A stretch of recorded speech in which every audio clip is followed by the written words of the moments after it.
Okay, relative to the origin O, the position vectors of A and B are I, T, 0, so I, T, and K.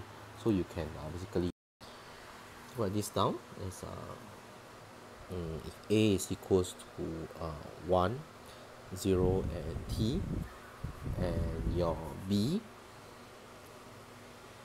is equals to 2, -1, and 1.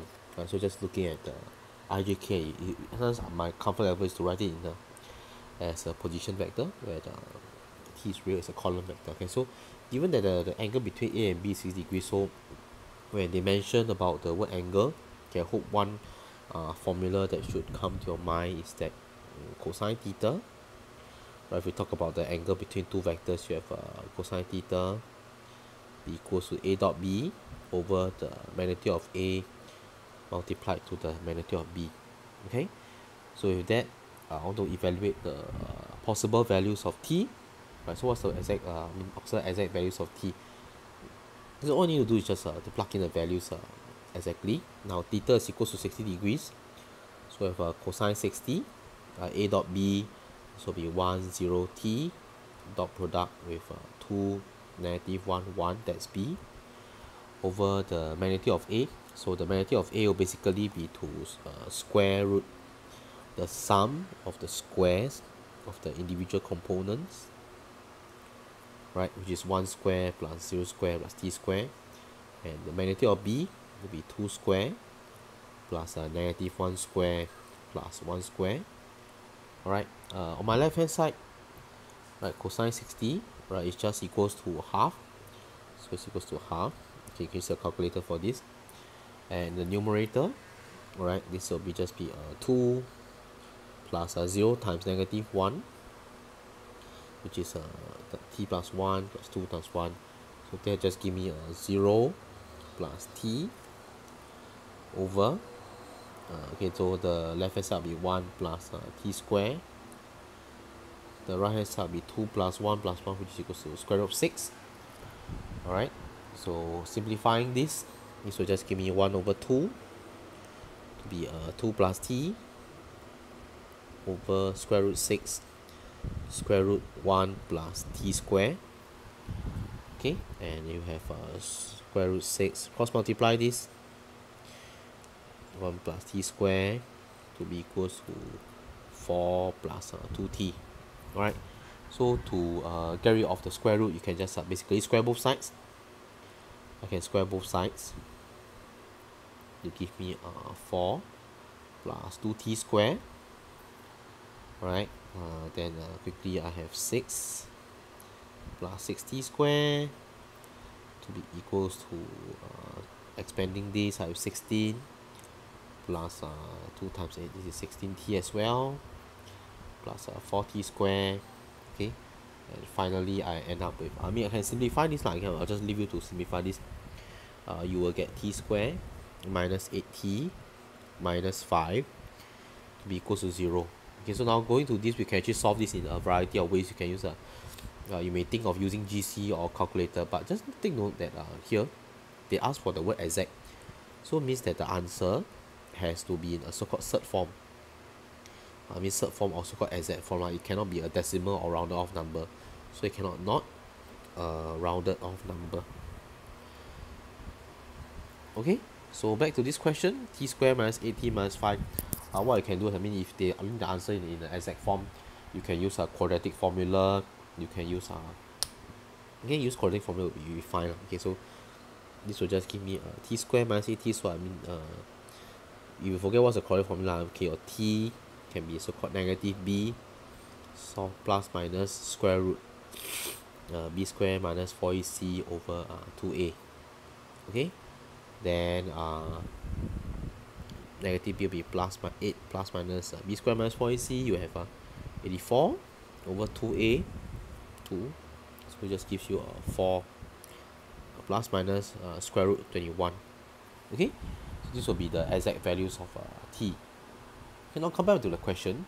Relative to the origin O, the position vectors of the point P and Q are P and Q respectively, and the OR lies on PQ produced such that QR to PR is 3 to 5 and OR is perpendicular to OP. So what I do for this is very simple.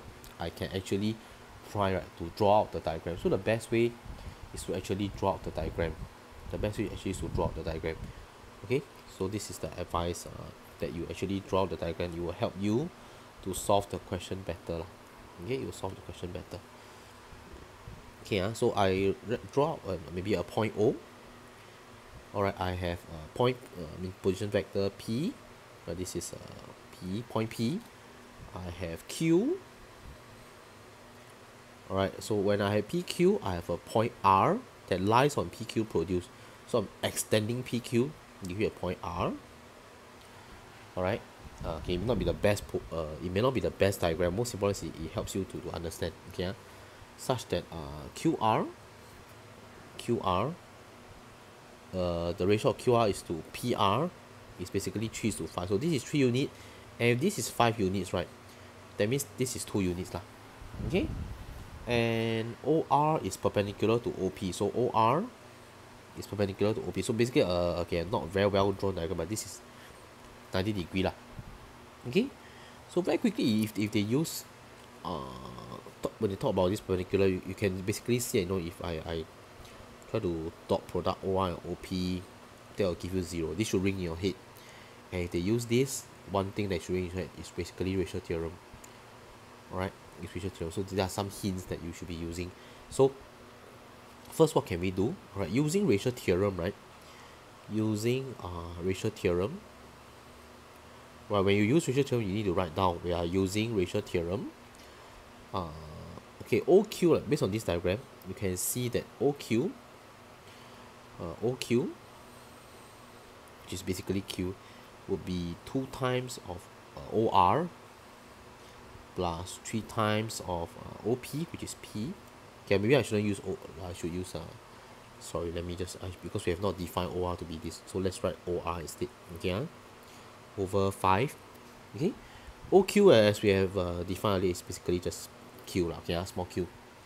And from here, right, I can actually make OR the subject. Okay, so 5Q will be equals to 2 times of OR plus 3P. And I can make OR the subject, which is basically 5 over 2Q minus 3 over 2P. Okay, so with that, let me just erase all those. Okay, all the useless stuff. Okay, so with that, right, you also know that OR is perpendicular to OP. So since OR is perpendicular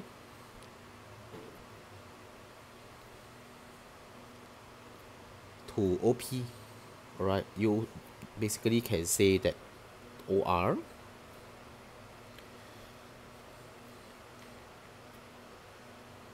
right dot product with OP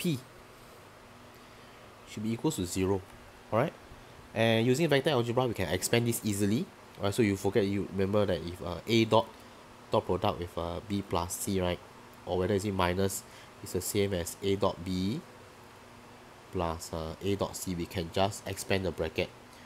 Okay, we can just expand the bracket. So you recall this from part 1 notes. Okay, and I can rewrite my answer in this manner. This is Q dot P minus 3 over 2 P dot P to be equals to 0. Okay, now also recall same thing, recall that A dot A is the same as the magnitude of A squared. If you don't know this, maybe go and watch my other video. So P dot P will be the same as the magnitude square of magnitude P. Alright, and Q dot P is the same as P dot Q lah. Okay, it's the same as P dot Q. Okay, now slowly I rearrange. I shift my 3 over 2 mod P square to the right hand side. I divide by 5 over 2 on both sides, and voila, you can see that I get my answer. Okay, and therefore shown. Okay, so this is the answer and we are done.